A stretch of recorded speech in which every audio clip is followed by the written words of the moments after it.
A shocking confession. Maybe he was mad.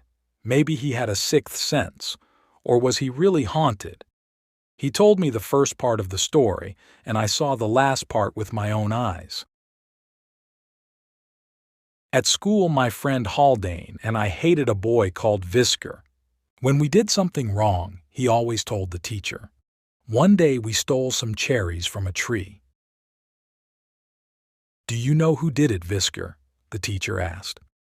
"It was Haldane and Winston," he replied. Later, Haldane asked him how he knew it was us. "I didn't know," he said. "I just felt certain, and I was right." Haldane and I grew up. Visker became a vegetarian and never drank alcohol. He also became Sir George Visker. When we all left Oxford University, I went away to India. After a year, I came back and wanted to see Haldane. He was always happy, kind, and honest. I wanted to see the smile in his blue eyes again and hear his happy laugh, so I went to visit him in London. But this time he did not laugh. He was miserable, his face was pale, and he looked weak and ill. He was packing his things, and there were lots of big boxes full of furniture and books around the house. "I'm moving," he said. "I don't like this house. There's something strange about it. I'm going tomorrow." "Let's go out and have some dinner," I said. "I'm too busy." He looked nervously around the room. "Look, I'm really happy to see you, but why don't you go to the restaurant and bring back some food?" When I came back, we sat by the fire and ate the food. I tried to tell jokes, and he tried to laugh, but sometimes he looked into the shadows, in the corners of the room. We finished our meal, and then I said, "Well, what's the matter?" "You tell me," I answered. He was silent. Again he looked into the shadows. "You're very nervous," I said. "What is it? Drink, gambling, women? Tell me, or go and tell your doctor. You're ill, my friend." "I won't be your friend if you talk like that." "Well, I am your friend, and something is wrong. Come on, tell me." But he did not tell me anything. He asked me to stay for the night, but I had a room in a hotel, so I left him. When I returned the next morning, he was gone, and some men were putting his boxes into a van. Haldane did not leave his new address. I saw him again more than a year later. He came to see me early one morning, before breakfast. He looked really bad, worse than before. His face was thin and white, like a ghost, and his hands were shaking. I invited him to have breakfast with me, but I did not ask him any questions, because I knew he wanted to tell me something. I made coffee, talked, and waited. "I'm going to kill myself," he began. "Don't worry, I won't do it here or now. I'll do it when it's necessary, when I can't continue to live anymore. And I want somebody to know why. Can I tell you?" "Yes, of course," I said, astonished. "You must promise not to tell anybody while I'm alive," he said. "I promise." He looked at the fire silently. "It's difficult to begin," he said. "You remember George Visker, don't you?" "Yes. I haven't seen him for a long time, but somebody told me he went to an island to teach vegetarianism to the cannibals." I laughed. "Anyway, he's gone." Haldane did not laugh. "Yes, he's gone, but not to an island. He's dead." "Dead? How?" "You remember he always knew when people did bad things and told the teacher. Well, he told a girl some bad things about me. I loved her, but she left me. Then she died suddenly. Oh, it was terrible. When I went to the funeral, he was there. I came back home and sat thinking about it, and then he arrived. I hope you told him to go away, I said angrily. No, I listened to him. He came to say it was better that she was dead and we hadn't got married. I asked why, and he said, because there was madness in my family. And is there? I don't know, but he said he knew and had told my girlfriend. I said I never knew anything about madness in the family. And he said, so, you see, it's better you didn't get married, isn't it? And then I put my hands round his neck. I don't know if I meant to kill him, but that's what happened. I was shocked. I said nothing. What can you say when your friend tells you he is a murderer? Haldane continued.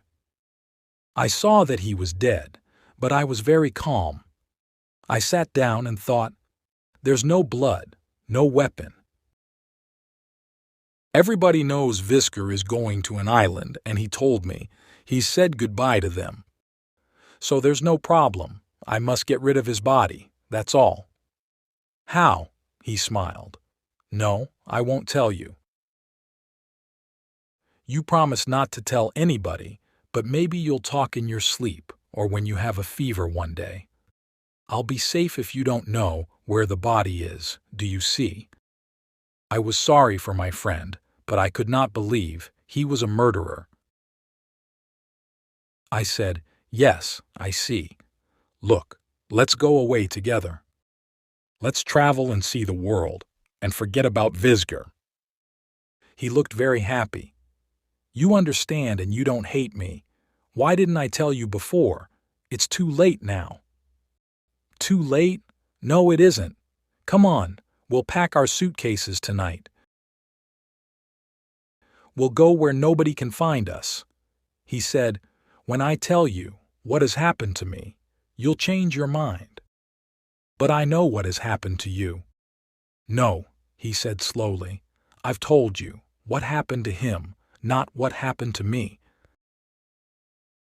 That's very different. Did I tell you what his last words were? Just before I put my hands around his neck, he said, careful, Haldane. You'll never get rid of my body. Well, I got rid of his body, and I forgot about his last words. But a year later, I was sitting here, and I suddenly remembered them. I got rid of your body very easily, Visker, I said. And then I looked at the carpet in front of the fire and, ah! Haldane screamed very loudly. I can't tell you. No, I can't. Chapter 2. A Haunted Man. At that moment, we heard thunder outside. I went to the window and saw some dark storm clouds in the sky. Where was I? Haldane said. Oh, yes. I looked at the carpet, and there he was, Visker. I can't explain it. The door was closed. The windows were closed. He wasn't there before, and he was there now. That's all. A hallucination, I said. That's exactly what I thought, he answered. But I touched it. It was real. It was heavy and hard, like stone. The arms were rigid, like the arms of a statue. It was a hallucination, I repeated. Well, I thought somebody had put him here to frighten me, so I went to the place where I had hidden him, and he was there, just as he was a year before. My dear Haldane, I said, this is very funny. You might think it's funny, but when I wake up in the night and think of it, it isn't funny at all. I don't want to die in the dark, Winston. That's why I think I'll kill myself, so I'm sure that I won't die in the dark. Is that all? No. He came back again. I was asleep on the train one day, and when I woke up, he was on the seat opposite me. He looked the same as before, hard and rigid like a statue. I threw him out of the window in a tunnel. If I see him again, I'll kill myself. You think I'm mad, but I'm not. You can't help me, Nobody can help me. He knew, you see. He said, "You'll never get rid of my body," and I can't. He always knew things. Winston, I promise you, I'm not mad. I don't think you're mad. I think your mind is disturbed. But we'll stay together. If you can talk to me, you won't imagine things. So we went traveling together, and I was full of hope. Haldane was always a rational man, and I could not believe he was mad. I wanted to help him get better. After a month or two, the madness passed, and we joked and laughed again. I was extremely happy that my old friend was normal. He's forgotten about Visger, I thought, and now he's fine. We arrived in Bruges, where there was a big exhibition, and all the hotels were full. We could only find one room with a single bed in a hotel called the Grand Vigne, so I had to sleep in the armchair. We had dinner and went to a pub, and it was late when we returned to our room. We talked for a while, and then Haldane got into bed. I tried to sleep in the armchair, but it was not very comfortable. I was nearly asleep when Haldane began to talk about his will. "I've left everything to you, Winston," he said. "I know. I can trust you to take care of everything." "Thank you," I said sleepily. "Let's talk about it in the morning." But he continued, telling me what a good friend I was. I told him to go to sleep, but he said he was thirsty. "Oh, all right," I said. "Light the candle and go and get some water, and then please let me sleep." "No, you light it. I don't want to get out of bed in the dark. I might step on something or walk into something. That wasn't there when I got into bed." I lit the candle, and he sat up in bed and looked at me. His face was very pale, his hair untidy, and his eyes were shining. "That's better," he said. "Oh, look here. There are 2 big letters on the sheet in red cotton. GV, George Visger." "No, it's the symbol of the Hotel Grand Vigne," I said. "Hurry up and get the water. Please come with me, Winston. I'll go down by myself." And I went to the door with the candle in my hand. He jumped off the bed in a second. "No, I don't want to stay alone in the dark," he said like a frightened child. I tried to make a joke of it, but I was very disappointed.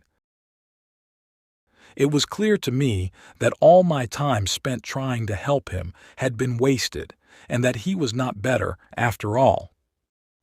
We went down as quietly as we could and got some water from the dining room.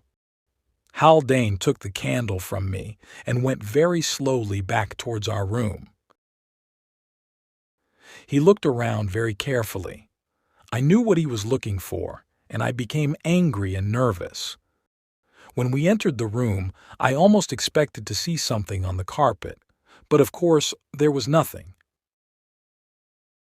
I put out the candle, pulled the blankets around me, and tried to get comfortable in my chair so I could sleep again. "You've got all the blankets," Haldane said. "No, I haven't. Only the ones I had before." "Well, I can't find mine. I'm so cold. Light the candle. Quick, light it." "There's something horrible." But I could not find the matches. "Light the candle, light the candle," he shouted. "If you don't, he'll come to me. He'll come in the dark. I can't die in the dark. Please, Winston, light the candle." "I am lighting it," I said angrily, but in the dark I was trying to find the matches with my hands. On the shelf, the table. I could not remember where I had put them. "You're not going to die. It's all right. I'll get the matches in a second." "It's cold. It's cold. It's cold," he said, like that, 3 times. And then he screamed loudly, like a child, or like a rabbit attacked by dogs. "What is it?" I cried. There was silence. Then, very slowly, "It's Visger," he said, and his voice seemed strange and distant. "Of course it isn't." My hand found the matches as I spoke. "He's here!" he screamed. "Here, next to me, in the bed." I lit the candle. I ran to the bed. He was lying on the edge of the bed. Next to him was a dead man, white and cold. Haldane had died in the dark. There was a simple explanation. Haldane and I were in the wrong room, the dead man's room. His name was Felix Leblanc, and he had died from a heart attack earlier that day. I found out more information in England. The police found the body of a man with a bottle of poison in his hand in a railway tunnel. His name was Simmons, and he had drunk poison in Haldane's carriage because he was depressed. Haldane had thrown his body out of the window. Haldane left me all his possessions in his will. I asked a police inspector to be with me when I opened the boxes he had left me. Inside one were the bodies of two men. One man was identified later. He was a salesman who had died of epilepsy. The other body was Visger's. I leave it to you to explain the events in this story. I cannot find an explanation that satisfies me.